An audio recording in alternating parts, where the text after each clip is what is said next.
Hello, everybody, and welcome back to another Marvel Crisis Protocol reveal. And today we are taking a look at Gwenom, the model I have been most excited for about all the stuff we've known that's been coming. I absolutely love, Venom and Gwen as characters, so Gwenom is fantastic. And I've been really, really excited for this one. So we're going to go ahead and get right in things because I got to tell you guys, I am super excited for what they've done with her, and I'm definitely going to be playing a lot of this model. So first, we got a nice picture of the model here. I think this actually might be a picture we've seen before, but it is a really nice looking model. I'm very, very happy with it and super excited to get it and paint it up myself. But let's be real, you clicked on this video for the stat card. So here we have her stat card. I'm going to zoom in a little bit, make it a little bit easier to read here. So Gwenom is coming in at a 4 threat. The only difference between her front and her flip side, other than the art looking freaking amazing on both sides, is she goes up to 7 health from the 6 she has on the front. Otherwise, everything is the same, so we're just going to go ahead and read the front side here. She's coming in with 4-2-3, so the typical kind of symbiote stat line that we've come to expect for stamina. So energy obviously being a big weakness for the symbiotes, but 4 physical is quite nice. And she's coming in with a long move, which is really, really nice. I mean, we kind of expect that from Gwen, but with Venom, who knows? And is a size 2, so not as big as, say, regular Venom. Next, we get into her attacks here. She's only got 2 of them, but they're both really good. The first one is Symbiote Spider Technique. This is a range 3 5 dice attack. After this attack is resolved, you're going to gain power equal to the damage that you dealt. If you have already targeted the character that you are attacking this turn, you may reroll any number of your attack dice, which is obviously really, really good. And then if you have advanced or been placed this turn after the attack is resolved, you may advance long. So we've kind of stolen, the range and the number of dice from Venom's attack here. And then we've got the, if you've already attacked or if you've advanced or been placed from Gwen. I absolutely love it. Thematically, it works super well. I think it's a great way to kind of merge those characters, builders into one. Really, really cool.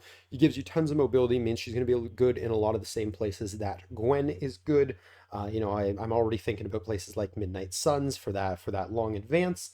Anyone who can give you extra dice and things like that for those rerolls. So there's going to be really, really cool things that you can do with that, and I'm super looking forward to seeing where this character ends up being affiliated. Next, we go into her spender here, and this is definitely a little bit more similar to Venom's spender. This is a range 3, 3 cost 7 dice. You're going to heal damage based on the damage that you deal with this attack. So a nice little bit of healing there for her kit, helps her kind of sustain a little bit more and, does a little more damage, especially since Symbiote Spider Technique doesn't care if it was with this attack, so you could always maximum Gwenom into a Spider Technique to do that 7 dice, heal up some damage, and then do a full rerolls attack that'll hopefully build you some power so you can do it again next turn. But this also has a wild hit rampage trigger. After the attack is resolved, you're going to deal 1 damage to each other enemy character within 3 of Gwenom. So cool little ways to splash some extra damage out. Not the most consistent trigger in the world, being 2 symbols, but still nice to have there anyways, seeing as Venom doesn't have any extra rules text on the stack. So cool to see something different there. Next, she has Dark Rage. This is a 3 cost active superpower. She's going to choose an interactive terrain feature or an enemy character of size 3 or less within 2 and throw it medium once per turn. This is just good. Size 3 character throws and or terrain throws is fantastic. Throwing it medium is really good. You're going to get that extra little bit of distance. That's going to be effectively a stagger on a lot of models. So that's really, really cool. And yeah, super, super useful to have. 3 cost, I think, is kind of what we're expecting for this sort of superpower. So yeah, I think this is just good. Next, she has Pick on Someone Your Own Size. This is a reactive ability. It's going to cost you 2. After an attack targeting another allied character is resolved, this character may use this superpower. If the attacker is within 3 of this character may make an attack against it. Superpower can only be used once per turn. So I really, really like this take on, again, kind of merging that idea of what Gwen and Venom are doing. Venom has a crackback ability when you attack him. So, obviously that's very direct here. Now, instead of attacking him, though, you're attacking another character. So Gwen, who is typically a model that's very good at protecting your allies and things like that, well, she doesn't have the ability to protect them quite as well anymore, but now she has the ability to say, well, if you're going to hurt my friends, I'm going to hurt you. And I think that's really, really cool. It also doesn't specify which attack you have to use. So you could use Maximum Gwenom. This could be some out of activation healing, which is really, really cool. You get that rampage trigger, maybe even deny some other models and things like that with that. So I think there's a lot of interesting things that you could do with it. Really kind of cool tech with this is if your opponent advanced or placed you using one of their superpowers, and then you go for symbiote spider technique, you then get to advance long after the attack, which I think is really, really interesting. The situations where that's going to come up are probably few and far between, but I think it's super cool.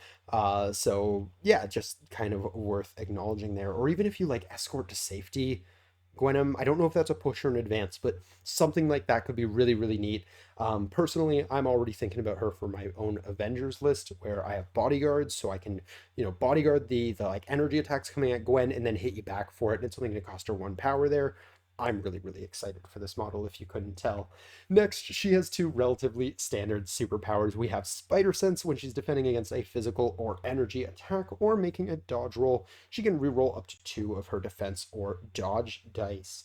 So that's really nice actually. With that kind of stat line for the symbiotes, that makes her actually really good on the physical side. And even the energy side all of a sudden isn't that bad. 2 rerolls on 2 dice is suddenly, average, if not better than average. So that's pretty solid. I certainly can't complain about that. Then she has Wall Crawler, which is just nice to have, especially since she is a long mover. So you're going to be benefiting from that as well. As I said, I'm pretty sure nothing changed on or on the injured side here. If you guys want to pause and verify that, by all means, but I'm not going to stay on the site at too long. But I do think the art looks sick. So yeah, I think going through the rest of the article here, they just kind of talk about some of the other, they talk about her abilities and things like that and what they do. We've got this awesome splash art over here, which is really, really nice. I love this character. I'm very excited. But yeah, going through the article because I did give it a read through. I don't think we really got much hints as to where she might be affiliated. We do have classic superpowers for our spider friends. I think we could already kind of assume that she's going to be a web warrior, but I think this almost confirms it.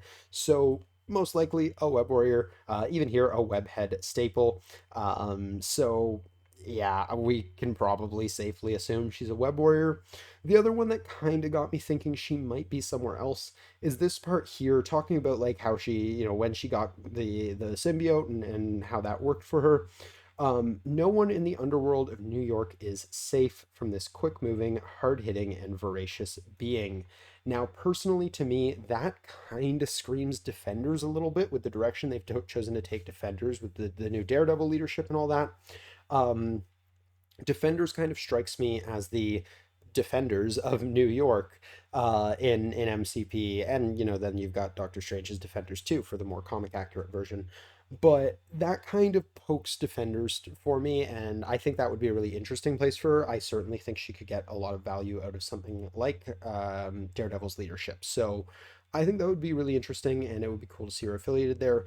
But otherwise, I don't know if we're really expecting her many places other than webs.